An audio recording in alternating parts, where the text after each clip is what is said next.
featured debate since the famous Kennedy-Nixon debate, which was viewed as a big boost for that young upstart at the time, Senator Kennedy. Debates have also become very common in primaries for decades, and Senator Kamala Harris actually did 5 debates in the Democratic primaries last cycle, including when they were crowded. You can see some of those.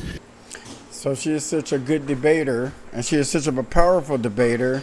The biggest thing that we would have to worry about is nothing. And we got a whole lot to worry about, because being a participant in 5 debates, I don't see where she's so elite that she was just wiping people out in those debates. She actually was put on the spot. I think the only moment she had that I think she just went out there to grab some attention was when she attacked Biden. And that might have been the same debate that Tulsi Gabbard jumped on her as soon as she was done with Biden, and she started playing with her hair. She didn't know what to do.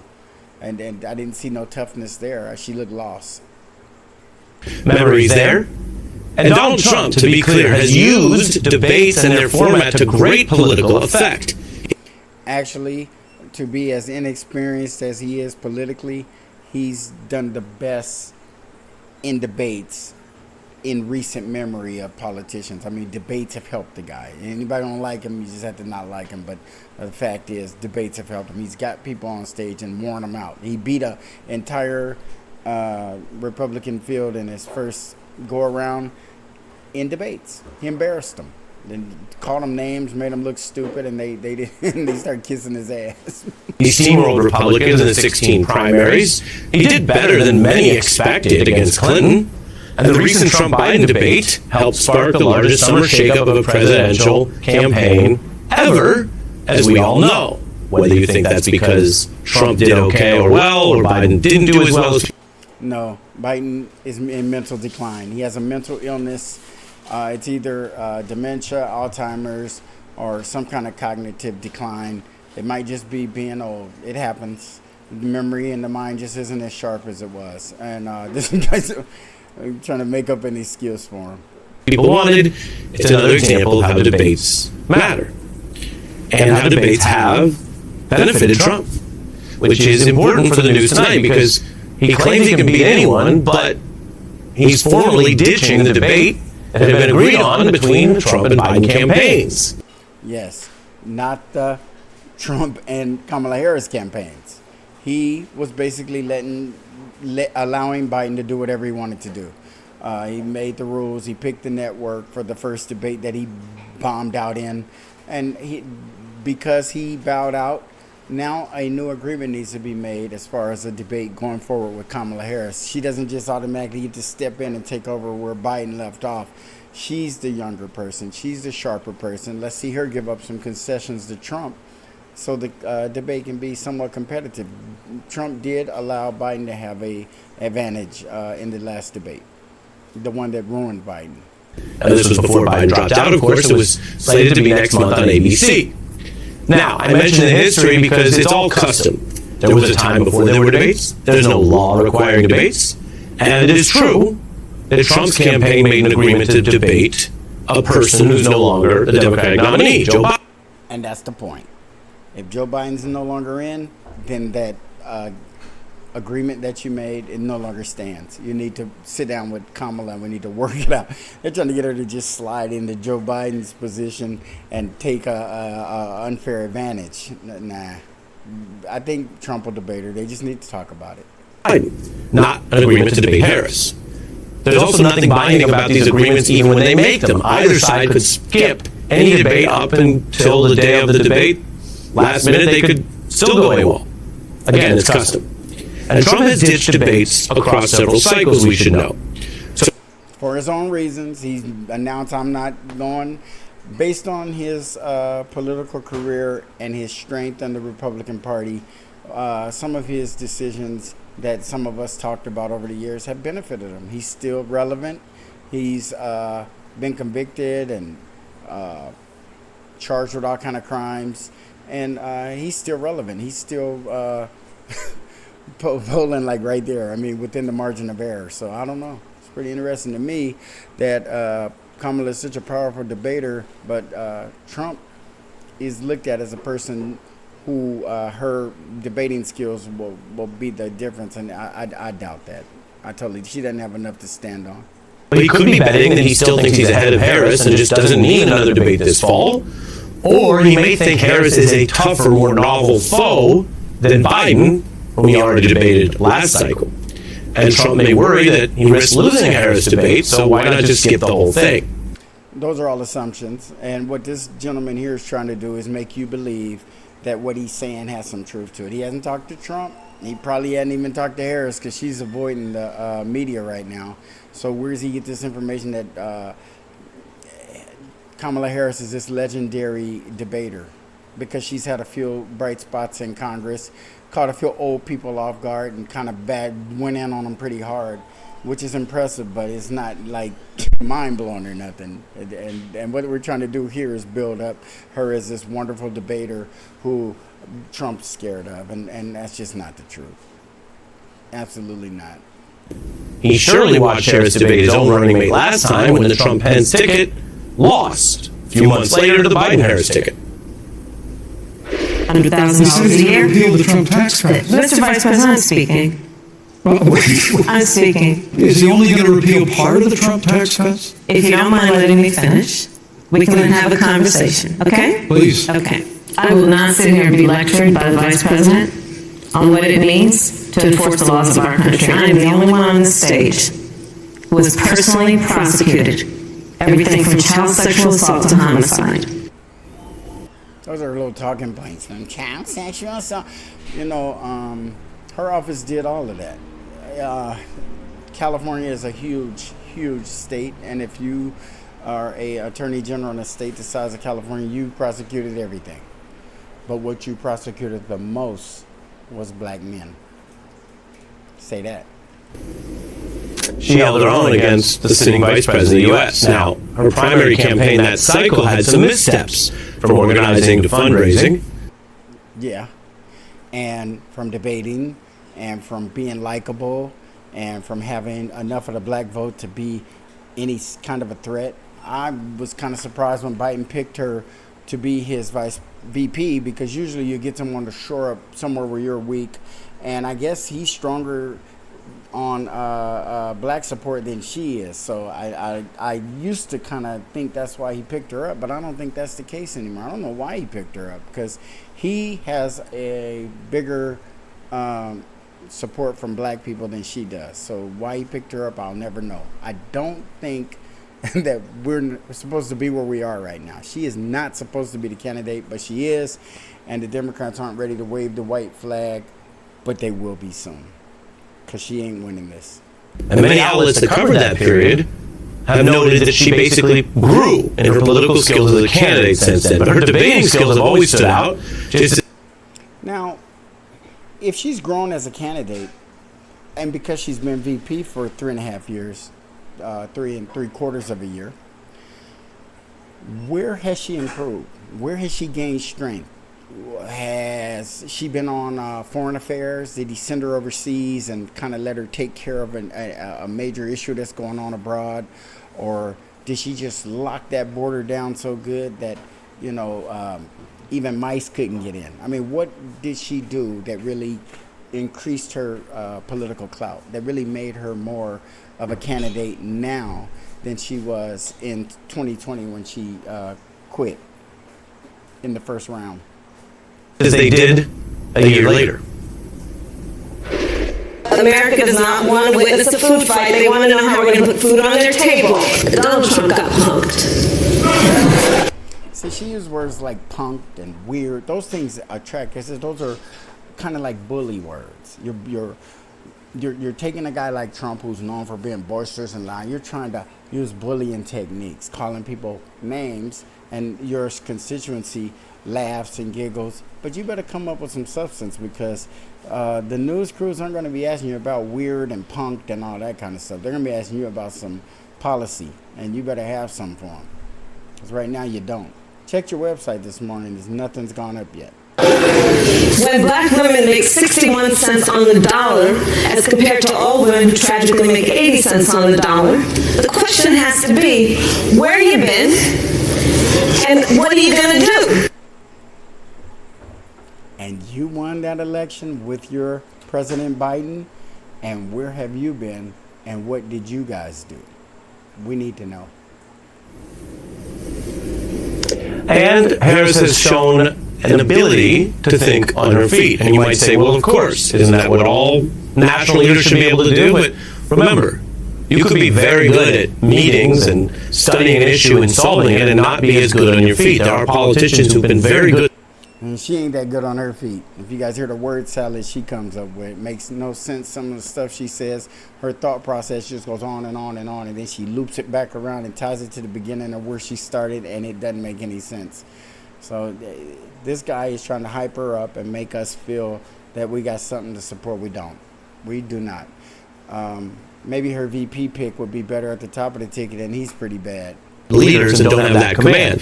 In this era nowadays, it is as important as ever with all the clips and viral moments, and she showed her acuity there in debating a Democratic opponent back in her 2016 Senate race.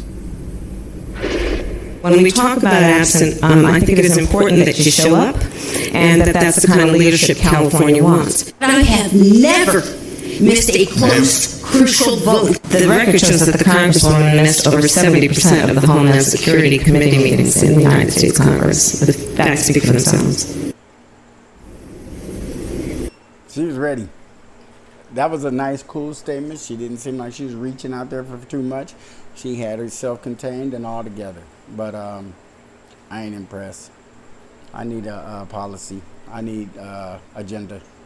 The facts speak for themselves, but in a debate, you have to voice them as well. As promised, we want to bring in Amisha Cross, the Democratic strategist and former Obama campaign official, and former RNC chair and MSNBC colleague Michael Steele back with us. Amisha. And this is a former Obama aide. Your thoughts on Harris's debate skills and how that figures into Trump appearing to back off any fall debate? Well, first and foremost, thanks for having me. It's always great to be alongside the great Michael Steele. But I think that when we talk about Kamala Harris, we have to remember that she was debating long before she was in the Senate. This is someone who's been using those chops since she was AG. This is someone who's using those chops when she was a prosecutor. She knows her stuff, and I have yet to meet an AKA who does not come ready for any debate. So that's that stuff we need to stop. The AKA, we just keep on refusing to accept the fact that she ain't black. She's in a black sorority, and we just scream and holler for her like she's some kind of a rock star, and she does not support reparations. Or she didn't. She might now. Fracking. You know what I'm saying? She doesn't have a position on a lot of stuff. Her position is being given to her. And we need to find out who. Because our vote is going to be handed over to those people, and she'll just be out in front with the word salads. We need to know who is running this country. So I think that she's someone who's definitely ready and posturing here, but she knows the audiences she's speaking to. I was recently at the National Association of Black Journalists Conference in my hometown of Chicago and saw Donald Trump not only not be able to speak to a black audience, but quite frankly not be able to message outside of a very small swath of individuals that he's used to talking to. Kamala Harris does not have that problem. She is able to look to the American public and debate in a way that is effective from people in her. Yeah, now we're exaggerating. Everything ain't a debate, and everything isn't a rehearsed speech. Her rallies that she's doing here in the last few days have been carbon copies of each other. She's got I was a prosecutor, and I prosecuted everything. And I've noticed that I didn't even realize it, but she's been carrying that on for a while, kind of touting herself and who she is and what she's done and where she's been. And some of those things there's going to be some very difficult questions asked of her, and she's going to have to answer them. But I don't think Trump is scared. I just think that we're kind of trying to give everybody a false hope that Kamala is some kind of a orator like we've never seen before. I think Obama is way better than she was. He's a lot more charismatic and sharp, and I've never seen him get his ass kicked the way she does when people ask difficult questions. He kind of can maintain himself better than she can. She's not the debater. The prosecutor title is so unfitting. It's so uncomfortable to see black people cheering for a prosecutor when you look at the prosecutors in the United States and what they've done to 13% of the population that makes up 40% of the jail population. That's what the prosecutors are responsible for. So you can cheer for them if you want to. I'm not. urban areas to rural areas and everywhere in between. And I think she's also someone who intrinsically is very knowledgeable of not only the room, but more importantly, the people outside of that room who are going to be listening to it. She does her homework, and she is also extremely quick on her feet. She understands the audience. She knows messaging strategy. She is brilliant when it comes to debating, and I think that's going to carry her extremely far. You hope it does. Yeah, and you mentioned her background, which again can matter because this is a presentation exercise, really. There aren't any debates with foreign leaders once you become president. But through that presentation, sometimes you remind people what you've done in your life. And she has been in those positions as a prosecutor, as you mentioned, as a kind of a withering questioner when she was on the Hill, which seems to overlap with how she debates. Take a look. I do want you to be on. I'm not able to be rushed this fast. It makes me nervous. Has the president or anyone at the White House ever asked or suggested that you open an investigation of anyone? Yes or no, please, sir? The president or anybody else. Seems you'd remember something like that and be able to tell us. Yeah, but I'm trying to grapple with the word suggest. Can you think of any laws that give the government the power to make decisions about the male body? Yes. Well, when you asked that question, the answer would have been no. But when you and Biden took over, you guys made the COVID vaccine mandatory. You mandated it. So men had to get the shot, and some lost their job because they refused to. So yeah, there are some times when men don't get to make decisions, medical decisions for their body. I'm not thinking of any right now, Senator. Amisha, that may remind people why Trump is backing off. But as I also mentioned, this is just custom. You don't have to debate anyone. There's no way to make anyone debate anyone in a campaign.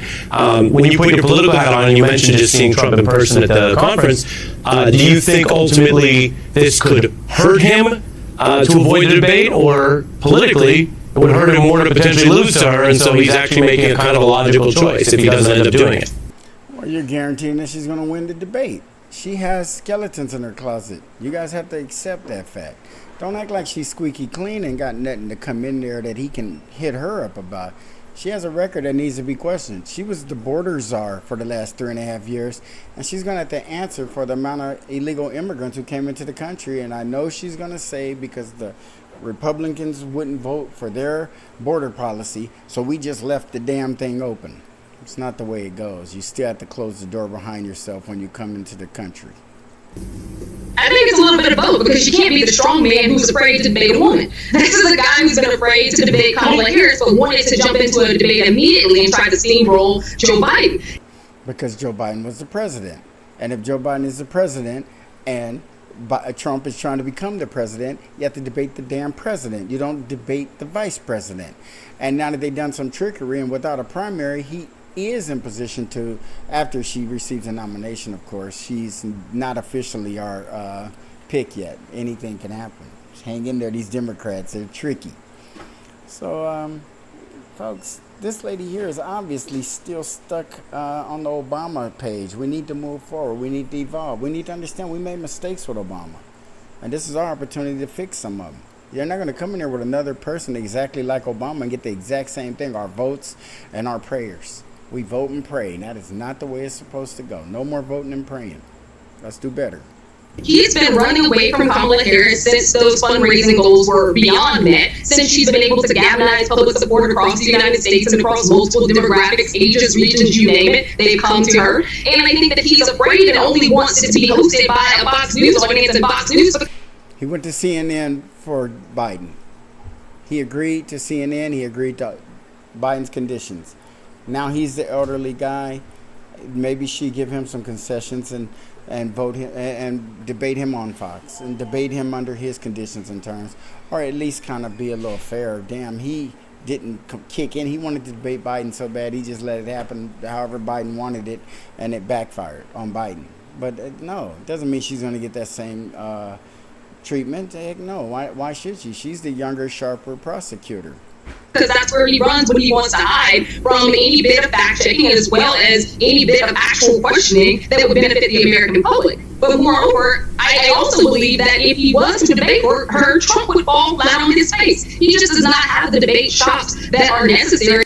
Yeah, he ain't no great debater, but he just don't give a damn about what he say. It ain't got to be in the form of a debate, question or answer or response, but he gonna tell you how you feel, and that's his technique, his way of debating, and it seems to be working pretty good for him. The man has won the presidency once, came close the second time, and here he is again, and you guys haven't put him in a position where he is definitely losing this. He's in play, for sure.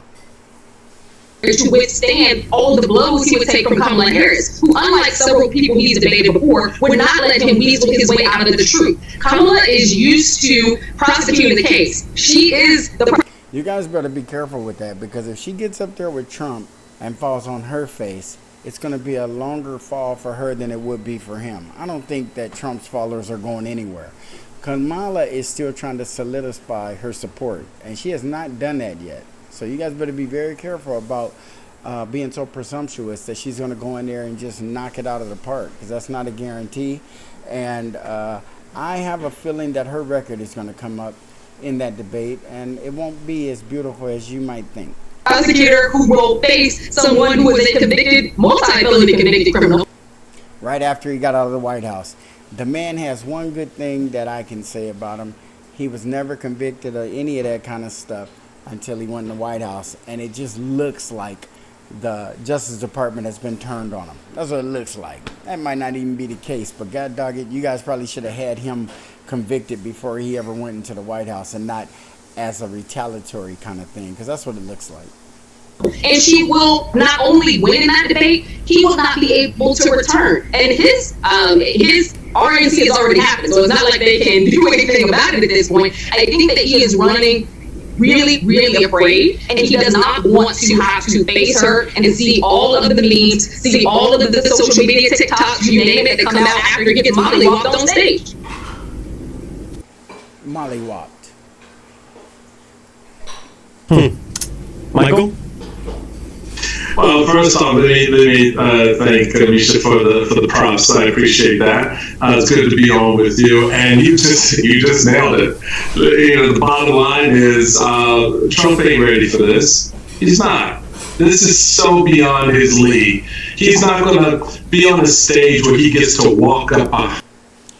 Kamala isn't going to say anything that's going to make Trump followers walk away from him.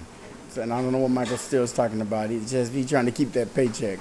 Kamala Harris, and not have her turn around and damn near smack the hell out of him from creeping up on her, right? That's just not, just the whole rhythm and style of the debate changes with her on that stage.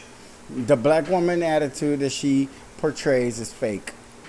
It's learned. It's something that she picked up from her association with black women, and it's not genuine and it ain't real. And when she get like that, she just needs somebody to meet her there. And Trump may be the guy, he may not be, but she is not who we think she is, and you guys know that. That's why you're selling us this video clip. And Trump is smart enough and has done enough television, and this is important, has done enough television to know that when a guest is better than the host, right? And in this case, that's why he wants the Fox stage. He wants the Fox stage so that he can be the host. But what he also knows, the potential is still there, that the guest will be better than he is. And this is an essential part. He's thinking that the old Fox is going to be the one in the room on that stage asking the questions. Not necessarily so. You look at how Fox interviewers and hosts and so forth have dealt with a lot of Trump and Trumpism since the recent iteration of the campaign. It's not this, oh God, whatever you say is gold kind of approach. So I think in the end, he reevaluates this thing. He makes a lot of noise that'll signify absolutely nothing, because there is no incentive for him to get on that stage and get his behind handed to him in a way that he will not be able to put it back on. Yeah, that would be terrible. I don't know what she could possibly say or do that would make that happen, but I think the premise of this show here is to make us feel that way so that, get the ooh, and that's not going to happen. Trump is, believe me, in the beginning, I didn't realize how green he was. And once he got in there, he ain't a dumb guy. He picked it up and he realized, I'm going to make my own decisions and listen to myself. Even though he has people with suggestions, but he makes the final call. And I kind of like that. And it's his final call. And sometimes miss some stuff, you'd be like, what in the hell? But it's different than what we have ever been, around. We never seen this kind of stuff before. So, yeah, get a man his promise. He a man. He take care of the business. He's out there. And I don't think Kamala Harris is going not the Donald Trump that we seen, just beat him into a corner and he's going to be standing up there scared to answer questions. I just don't see it. And I was just noticing something else about this. When they bring in these people and they have these little panels and all they're doing is talking about her debating skills. And if she was such a good debater, she would have been on the national stage and in a lead position and not as VP picked up to appease a bunch of black people who squeaked Biden through the primaries. She would be established on her record, on her credentials, and definitely on her credibility and that she's moral. We need to dig into her personal life a little bit to check on her morality. And that's going to happen. She's going to be hit with some questions in some interviews that she's going to think are unnecessary or that you're just trying to, gotcha questions like she does. It's going to happen. So when it does, stay tuned. I'm working on a new video for you guys for later on. It should be coming up in a few hours after this one. It's plenty of news out there for us to cover. Everybody pay attention. Get your news from as many sources as possible. And like, share, comment, and subscribe. I love the comments. I do my best to reply to all of them. And I will catch you guys on my next video. Bye-bye.